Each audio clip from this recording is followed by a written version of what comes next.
हमारे साथ बीजेपी के वरिष्ठ नेता और सरकार में मंत्री सुधीर मुनगंटीवार हैं।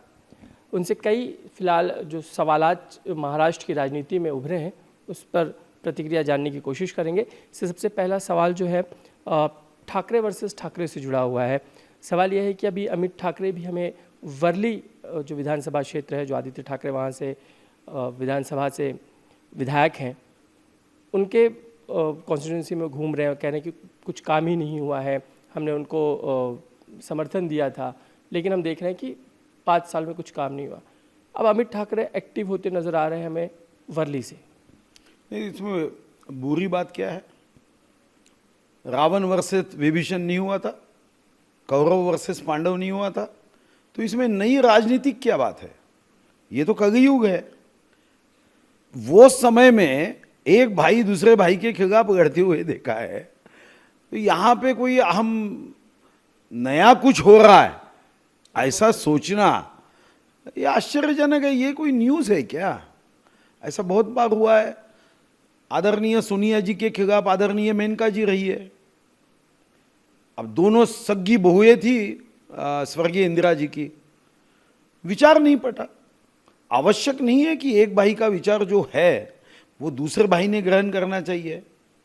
रावण की बाजू अगर गलत है तो विभीषण ने रावण की बाजू लेना ये तो आवश्यक नहीं होता। विभीषण बाहर निकलना ही चाहिए, रावण के खिलाफ जंग में ऐलान करना चाहिए, शंखनाद करना चाहिए। यही तो सच के विजय का एक निरीक्षण होता है, सच के विजय के लिए ये महत्वपूर्ण होता है।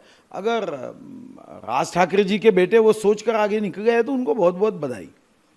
देख रहे हैं कि वो अपने ही चाचा उद्धव ठाकरे भी टीका करते नजर आते हैं। अब जो पहले अमित ठाकरे ज़्यादा बातचीत नहीं कर रहे थे लेकिन अब उन्होंने कहीं ना कहीं फ्रंट पे आकर बोलना शुरू कर दिया है। विधानसभा चुनाव के मद्देनजर ये सारा कुछ।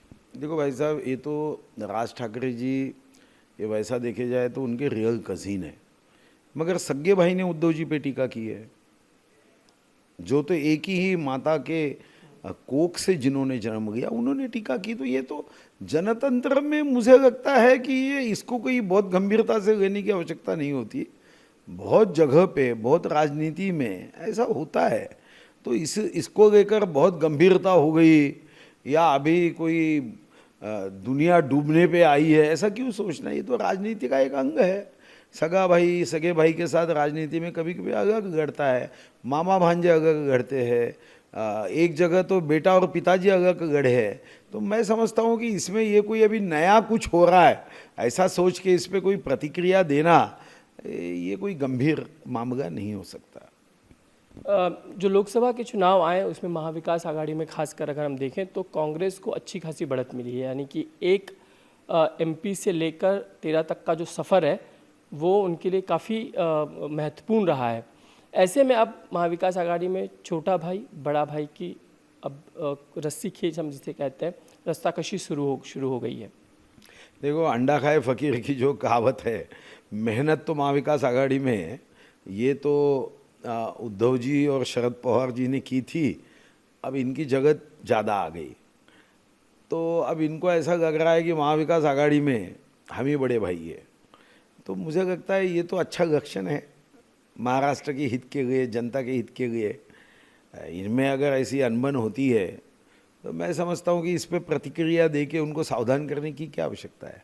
होने दो, जो होता है अच्छे के लिए होता है, भगवान अच्छा ही करेगा। इनमें झगड़े होते हैं तो जनता का हित है। लेकिन हमने ये देखा कि लोकसभा चुनाव के वक्त में भी काफ़ी अनबन रही, लेकिन खुद इन्होंने आगे बढ़कर प्रेस कॉन्फ्रेंस कर उसे कहीं कहीं सुलझाने की कोशिश की और सारे मुद्दे वहीं शांत कर लिए, उन्हें आगे नहीं बढ़ने दिया। नहीं, आप ही तो कह रहे, वो तो पत्रकार परिषद हो गए तो 5 दिन हो गए। आप बात कह रहे, कल की बात कर रहे, आप 5 दिन पहले की बात कहाँ कर रहे हो? तो मुझे नहीं लगता है कि पत्रकार परिषद के बाद प्रश्न सुलझ गए। पत्रकार परिषद के 5वें ही दिन फिर काम शुरू हो गया है। तो होने तो काम अच्छा है, जो भी है अच्छा है। इसके अलावा हम देख रहे हैं कि रामदास कदम शिवसेना के स्थापना दिवस के दिन उन्होंने कहा कि कम से कम 100 सीट जो है हमें मिलनी चाहिए और अब ज़रूरत है 100 सीट की और हमारा स्ट्राइक रेट 90 का रहेगा अगर हम इतनी 100 सीट मिलती है। तो आप दे सकेंगे 100 सीट? देखो, देने की नहीं देने की बात कभी चैनल से होती है क्या? और जो व्यक्ति चैनल के माध्यम से अगर सीटों का बंटवारा करता है या जो पार्टी सीटों का बंटवारा चैनल के माध्यम से करता ही है, समझ गए ना, ऐसी पार्टी बहुत दिन नहीं चल सकती। ये कोई चैनल के माध्यम से सीटों का बंटवारा होता है? सीटों का बंटवारा ये आपस में बैठकर शक्ति के आधार पे, काम के आधार पे, वहाँ कौन सी पार्टी जीत सकती है इसके आधार पे उसका मूल्यांकन करते हुए, उसका आकलन करते हुए होता है। ऐसा कोई टीवी चैनल में किसी ने कह दिया 80, किसी ने कहा 150, ऐसा कभी चर्चा होती है क्या? दूसरी बात, हमारी समन्वय समिति है, हमारे 3 शीर्ष नेता है। अब योगायोग से ये स्टेटमेंट आने के बाद किसी ने हमको पूछा तो उस समय हम तीनों साथ में थे, माननीय मुख्यमंत्री जी, माननीय उप मुख्यमंत्री अजीत दादा और मैं। मुख्यमंत्री ने 1 सेकंड में कह दिया कि ऐसा कोई मांग ऐसी थोड़ी रखी जाती है, हमारा समर्थन कैसे हो सकता है ऐसे मांगों को। तो मुझे लगता है कि वो उनका व्यक्तिगत मत था। ये मत माननीय मुख्यमंत्री अगर कहते हैं, करते हैं, या टीवी चैनल पे कहते हैं, बोलते हैं, या उनके समन्वय समिति का कोई मेंबर अधिकृत रूप से बोलता है, तो इसकी गंभीरता है। कोई सदस्य भारतीय जनता पार्टी के परसों एक कार्यकर्ता ने स्टेटमेंट दिया कि नहीं हमको पूरी जगह गढ़नी है, तो क्या गंभीरता से लेंगी पार्टी? हमें तो साथ में गढ़ना है।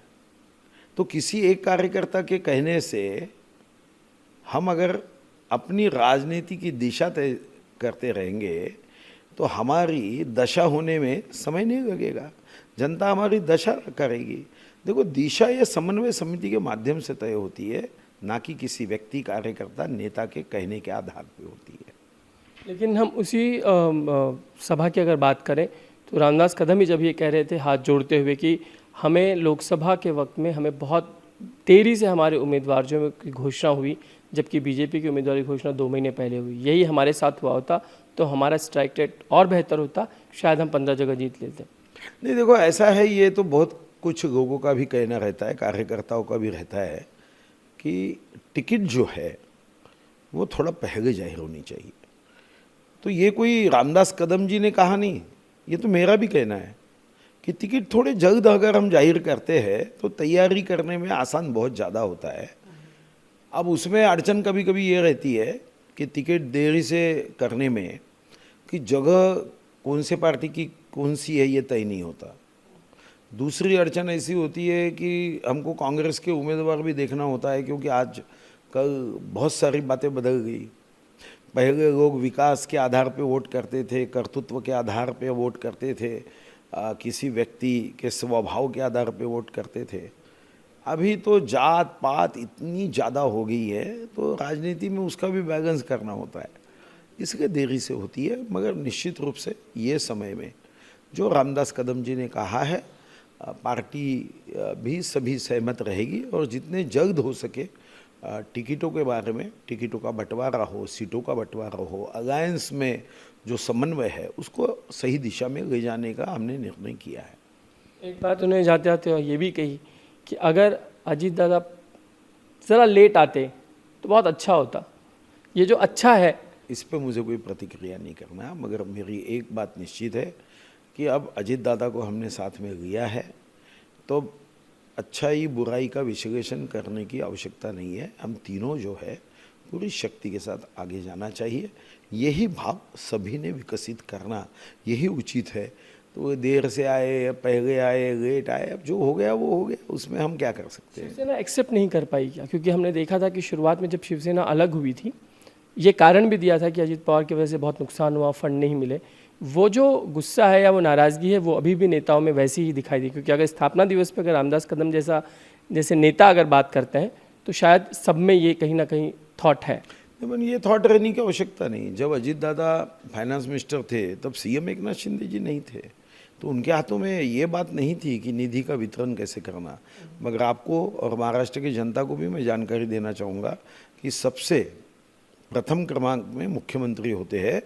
कोई भी बजट हो, बजट का आवंटन हो, उसका आउटले निश्चित करना हो, कौन से विभाग को कितने पैसे देना है, वो अर्थमंत्री के हाथ में जितना रहता है उससे ज़्यादा मुख्यमंत्री के हाथ में रहता है। और मुख्यमंत्री जब कोई फाइल में आदेश देता है तो इस महाराष्ट्र का ऐसा कोई मंत्री नहीं है, ऐसा कोई विभाग नहीं है कि उसको नकार सकता है। मुख्यमंत्री ये हमारे राज्य के संवैधानिक सर्वोच्च अथॉरिटी है। अगर मुख्यमंत्री ये फाइल पे लिखते हैं कि ये जिस पे मैंने साइन किया है इसका जीआर 1 घंटे में निकलना चाहिए, तो उस मंत्री के कार्यालय में भी फाइल भेजने की आवश्यकता नहीं होगी, जीआर निकलेगा और बाद में कार्योत्तर मंजूरी मंत्री की ली जाएगी।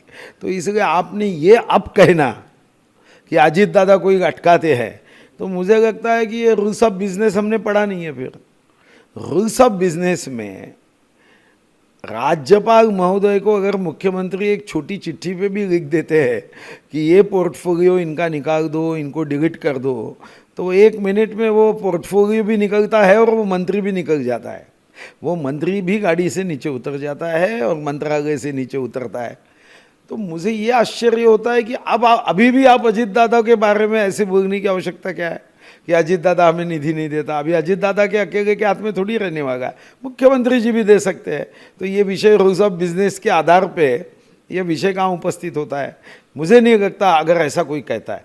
पिछले समय में एकनाथ शिंदे जी मुख्यमंत्री नहीं थे, तो ये कहना मैं समझता हूँ कि मुख्यमंत्री जी को इस विषय की गंभीरता नहीं हुई। मगर एकनाथ शिंदे जी को तो गंभीरता है और अजीत दादा को भी गंभीरता है, तो ऐसा बर्ताव कभी नहीं होगा। क्या 2024 के जो विधानसभा के चुनाव होने हैं वो मुख्यमंत्री का चेहरा एकनाथ शिंदे का होगा, नेतृत्व भी जो है महायुति के लिए एकनाथ शिंदे का ही होगा? ये प्रश्न मुझे लगता है कि इस पे उत्तर देने की मेरी ना जवाबदारी है ना अधिकार है।